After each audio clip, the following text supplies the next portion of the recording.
느헤미야 12장 44절에서 47절까지의 말씀입니다.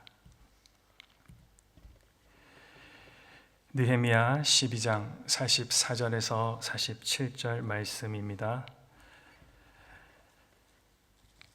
그날에 사람을 세워 곡간을 맡기고 제사장들과 레위 사람들에게 돌릴 것 곧 율법에 정한 대로 거제물과 처음 익은 것과 11조를 모든 성읍밭에서 거두어 이 곡간에 쌓게 하였노니 이는 유다 사람이 섬기는 제사장들과 레위 사람들로 말미암아 즐거워하기 때문이라. 그들은 하나님을 섬기는 일과 결례의 일을 힘썼으며 노래하는 자들과 문지기들도 그러하여 모두 다윗과 그의 아들 솔로몬의 명령을 따라 행하였으니 옛적 다윗과 아삽의 때에는 노래하는 자의 지도자가 있어서 하나님께 찬송하는 노래와 감사하는 노래를 하였음이며 스룹바벨 때와 느헤미야 때에는 온 이스라엘이 노래하는 자들과 문지기들에게 날마다 쓸 몫을 주되 그들이 성별한 것을 레위 사람들에게 주고 레위 사람들은 그것을 또 성별하여 아론 자손에게 주었느니라. 아멘. 사람은 누구나 이루고자 하는 꿈이 있습니다. 자신이 원하는 것을 이루면 그것만큼 좋은 일은 아마도 없을 것입니다. 어떤 것을 이루면 그에 따른 힘이 주어지고 명예가 주어지고 또 물질이 주어집니다. 그런데 이룬 것을 어떻게 사용하느냐에 따라서 인생의 질과 또 역사적 평가가 달라지기도 합니다. 이룬 것을 잘못 사용하면 사울 왕 같은 사람이 나올 수도 있고 잘 사용하면 다윗 왕과 같은 사람이 나올 수도 있습니다. 그래서 무엇을 이룬 것보다 중요한 것은 그것을 이룬 후에 이룬 것을 가지고 무엇을 하느냐, 이것도 못지않게 중요하다 할 수 있겠습니다. 우리가 계속 묵상 중인 느헤미야는 나라를 잃어버린 유대인으로서 당시 강대국이었던 페르시아의 왕의 신임을 받아서 높은 자리에 올랐습니다. 권력과 부, 명예를 이루었던 것입니다. 그는 그 이름을 통해 고국에 무너진 성벽을 재건하기 위해서 예루살렘에 와서 갖가지 장애물을 극복하고 52일 만에 성벽을 다시 재건하였습니다. 당시 누구도 할 수 없는 그 일을 그가 이루었던 것입니다. 우리가 느헤미야였다면 이 모든 일들을 이루고 난 후에 우리는 무엇을 하였겠습니까? 아니, 우리는 이룸을 통하여 무엇을 하며 살아가고 있습니까? 느헤미야는 이 일 후에 하나님께 봉헌식을 합니다. 12장은 느헤미야가 성벽 재건이라는 이 민족적 업적을 이루고 난 이후 봉헌식을 하는 장면을 기록하고 있습니다. 느헤미야는 이 이름을 통해 먼저 잃었던 하나님의 영광을 회복하고자 했습니다. 다시 말해 하나님과의 관계를 회복하게 됩니다. 그가 성벽 봉헌식을 준비하며 제사장과 레위인들을 찾아 그 자리에 참여시키고 또 그들이 그것을 주도하게 했다는 그 기록 26절까지의 기록을 통해 느헤미야는 자신의 영광이 아니라 하나님의 영광을 드러내려 했음을 우리는 알게 됩니다. 그리고 다음으로 이 이룸을 통해 기쁨을 회복합니다. 다시 말해 자신과의 관계를 회복하게 됩니다.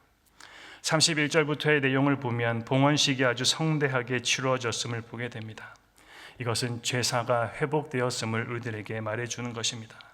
이 제사를 통해 하나님 안에서 참여한 사람들의 기쁨이 회복되었습니다. 느헤미야는 자신들이 이룬 것을 그들만의 잔치로 끝내지 않았습니다. 그들의 행렬은 성전을 향해 갔고 그리고 성전에 가서 크게 제사를 드리며 그 제사드림으로 인해 그들에게 기쁨이 회복되었습니다.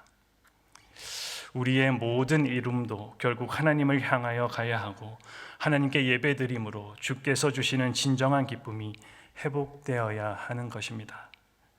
성벽 봉헌식의 즐거움은 거기서 끝나지 않았습니다. 성전에서 봉사하는 사람들에게까지 흘러갔습니다. 오늘 본문의 성벽 봉헌식을 마치고 느헤미야와 백성은 또 한 가지 의미 있는 일을 하고 있습니다. 이것은 느헤미야가 이 이룸을 통해 회복하기를 원했던 또 한 가지의 일이기도 합니다. 그것이 무엇입니까? 이룸을 통해 더불어 사는 삶의 질이 회복되는 것입니다. 즉 사람과의 관계의 회복입니다. 봉헌식 예배를 성대하게 드리고 기쁨을 회복한 그날에 유다 백성들은 무언가를 하기 시작합니다. 44절에 보면 그날에 사람을 세워 곡간을 맡기고 그리고 그 곡간에 무엇을 채워 넣었습니까? 거제물과 처음 익은 것 11조를 가져다 놓았습니다. 여기 11조를 수납할 레위인을 임명했다라는 것은 성전 제사 제도가 온전하게 회복되었음을 말해주고 있습니다. 성전 제사 제도의 확립 없이는 여호와 신앙을 중심으로 한 언약 공동체가 유지될 수가 없습니다. 또한 성전 제사 제도는 백성들의 온전한 11조가 없이는 유지될 수가 없습니다. 11조 제도는 성전 제사 제도를 유지하는 근간이었습니다.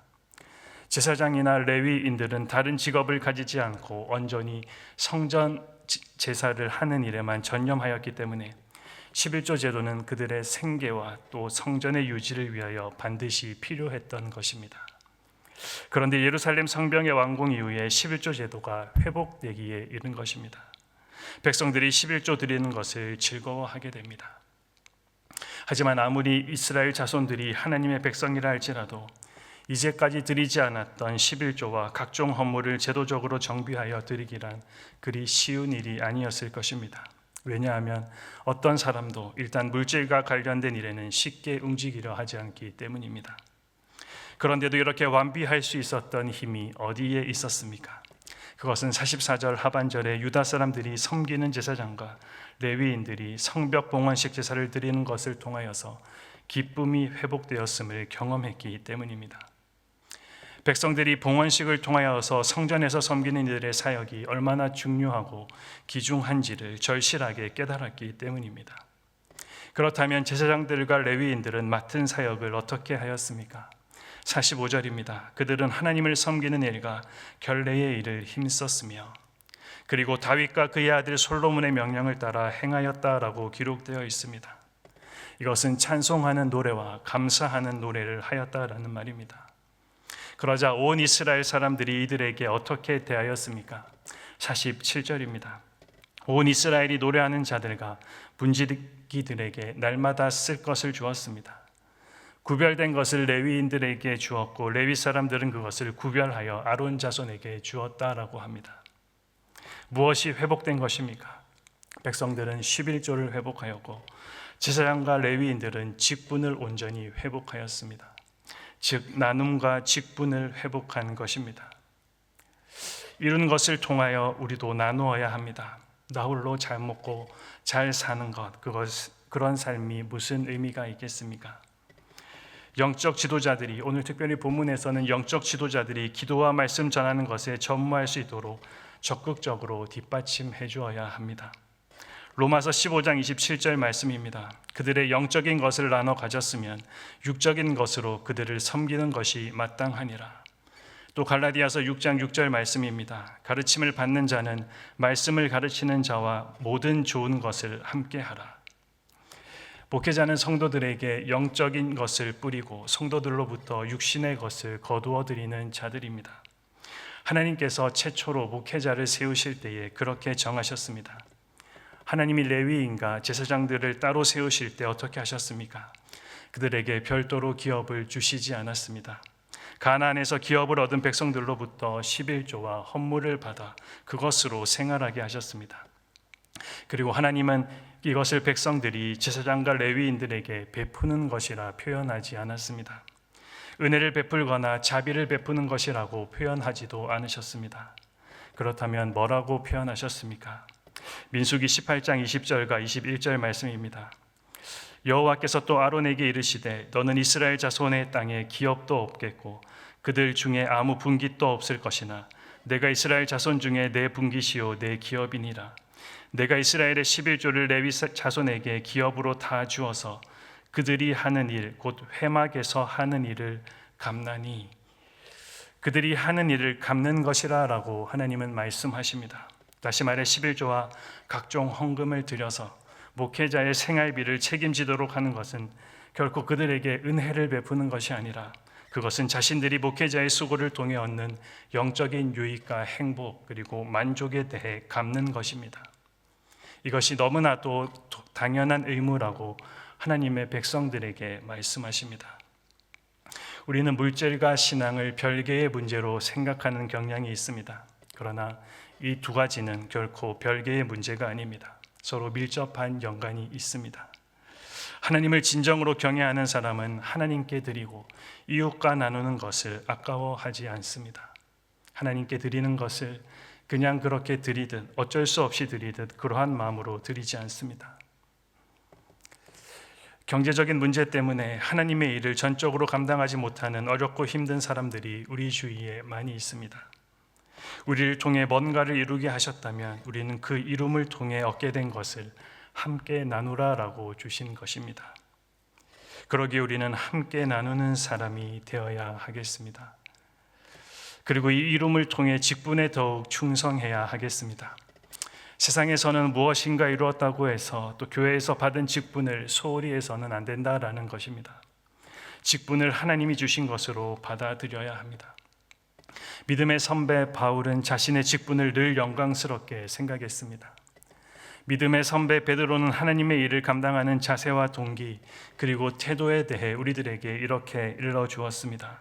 베드로전서 5장 2절 말씀입니다. 너희 중에 있는 하나님의 약무리를 치되 억지로 하지 말고 하나님의 뜻을 따라 자원함으로 하며 더러운 이득을 위하여 하지 말고 기꺼이 하며 맡은 자들에게 주장하는 자세를 하지 말고 약무리의 본이 되라. 그리하면 목자장이 나타나실 때에 시들지 아니하는 영광의 간을 얻으리라. 여러분, 한 해를 마무리해가는 즈음에 여러분은 무엇을 이루셨습니까? 그리고 그 이룸을 통해 무엇을 하려 하십니까? 이룸으로 잃었던 찬양을 회복하고 잃었던 감사를 회복하고 잃었던 거룩을 회복하여 하나님께 영광을 돌려야 합니다. 그리고 오늘 말씀처럼 이룸을 통해 더욱 사람과의 관계가 회복되어야 하겠습니다. 이룬 것을 통해 나만 누리는 사람이 되는 것이 아니라 그 이룸으로 나눔의 삶을 실천하는 것입니다. 이룸을 통해 나에게 맡겨진 직분과 직무를 등한히 하는 것이 아니라 더욱 충성해 나가는 것입니다. 연말을 보내며 이 마음으로 관심을 가지고 오늘을 살아갈 때 우리 삶에 이루게 하신 것을 통해서 흘러보내게 하시려는 하나님의 그 뜻과 계획이 또 회복의 복과 은혜가 오늘 우리의 삶 가운데 충만하기를 축복합니다. 아까 우리가 불렀던 찬양입니다. 새 찬송